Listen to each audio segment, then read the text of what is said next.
आज की top news एक ऐसे शो के बारे में है जो अक्षय कुमार की फिल्म ओ माय गॉड की कहानी पर बेस्ड है। क्यों? सुनकर चौंक गए ना आप? इन दिनों जब टीवी शोज की दुनिया में कंपटीशन चल रहा है, तो ऐसे में लोगों के बीच एक टीवी शो एक ऐसी कहानी लेकर आ रहा है जिसको लोग पहले ही बड़े पर्दे पर देख चुके हैं। ये शो अक्षय कुमार की फिल्म ओ माय गॉड पर बेस्ड है। नीली छतरी वाले नाम के इस शो में यशपाल शर्मा वही रोल कर रहे हैं जो फिल्म में परेश रावल ने किया था, यानी भगवान दास का रोल। बिल्कुल गलत है कि उससे प्रभावित है या उसमें परेश रावल जो है वो चैलेंज करते हैं भगवान को और केस लड़ते हैं और भगवान उनके साथ रहता है, उसको पता भी नहीं होता, बहुत बाद में जाकर पता चलता है। जबकि इसमें पहले ही सीन में दूसरे ही सीन में पता चल जाता है कि ये शिवा है।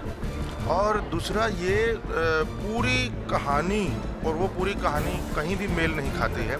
इस शो में भगवान शिव बनेंगे हिमांशु सोनी। आपने ओ माय गॉड फिल्म देखी है, उसमें परेश रावल भगवान को चैलेंज करता है उसके पर्सनल प्रॉब्लम के लिए, क्योंकि उसकी दुकान टूट जाती है। यहाँ कोई चैलेंज नहीं है, यहाँ भगवान या उसकी अंतरात्मा उसके सामने आई है, बिल्कुल डिफरेंट है। इसमें भगवान नहीं है, मैं सिर्फ भगवान दास को दिखाई देता हूँ और उसे दिखाने आता हूँ कि देख ये है। आपको सुनकर ताज्जुब होगा कि इस शो के मेकर्स और टेलीकास्ट करने वाला चैनल इस बात को हरगिज मानने के लिए तैयार ही नहीं है कि ये शो ओ माय गॉड से इंस्पायर है। देखिए, उससे कंपेयर होना ही नहीं चाहिए, क्योंकि ये सिर्फ भगवान और इंसान की कहानी नहीं है। मैंने कहा ना, ये कहानी एक आम इंसान की, उसके परिवार की है, उसके दुख सुख की। इस शो के मेकर अश्विनी धीर पहले भी कई पॉपुलर शोज बना चुके हैं, पर लगता है वो इस बार कुछ नया एक्सपेरिमेंट करने से डर रहे हैं। हैरानी की बात है कि किसी भी टीवी शो को बनाने में जब लाखों करोड़ों रुपए खर्च किए जाते हैं, तो ऐसे में उसकी कहानी ओरिजिनल रखी जाए, ऐसा क्यों नहीं सोचा जाता। पिछले कुछ समय से टीवी के कई शोज रेखा की सुपरहिट फिल्म खून भरी मांग से इंस्पायर्ड लग रहे थे। वैसे ये कोई पहली बार नहीं है, अक्सर सुपरहिट फिल्मों के ट्रैक को इसी तरह छोटे पर्दे पर बार बार उतारा जाता रहा है।